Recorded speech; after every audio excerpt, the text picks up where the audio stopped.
that your councils are too small, that you've got the residents that keep getting in the way of developers. It's really hard to get things through when you have these pesky councillors who actually listen to what their local residents say. So what's their solution? What's their solution? Not actually listen to the residents or think there might be some sort of democratic legitimacy about it. Their solution is get rid of the councillors and the property council, the business council, the Baird government have plans for councils of 600,000 residents. And they plan to have about 7 councillors serving 600,000 residents. That's literally one councillor for something like 80 or 90,000 residents. There is nothing local about that. In an upper house inquiry, I asked the business council, I said, well, if that's your plan, what do you think that councillor will do? Obviously they can't talk to local residents or gauge the view of local residents if they've got 80,000 of them. And they said, well, of course they wouldn't. They wouldn't have time. They'd have staff. They would make the strategic decisions and their staff would handle the residents. That's their view of democracy, to literally remove the connection between local residents and councillors. And it is shameful and it is against the world's best practice. We are constantly being told that our councils are too small, that our councils are unfinancial, that our councils don't represent good international practice. Well, I'll tell you now, Woollahra Council is financially robust, in surplus, always has been, and from what I can tell, always will do, always will be. So congratulations, Woollahra Council. Of rich countries around the world. And they're countries like Japan and the United States and France and Italy.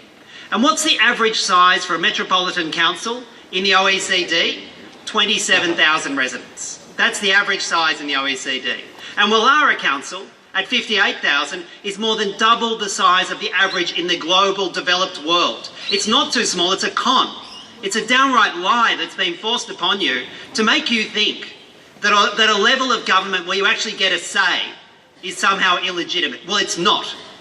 It is essential to the future of local government. It's essential for your ability to stand up for the beautiful heritage streets of Paddington, to protect the harbour foreshore around Darling Point, to make sure that the National Park up around Watson's Bay remains a natural playground for you and for other people around the state. And you do it extremely well because you're an articulate, informed and capable bunch of residents. I served for 8.5 years on council.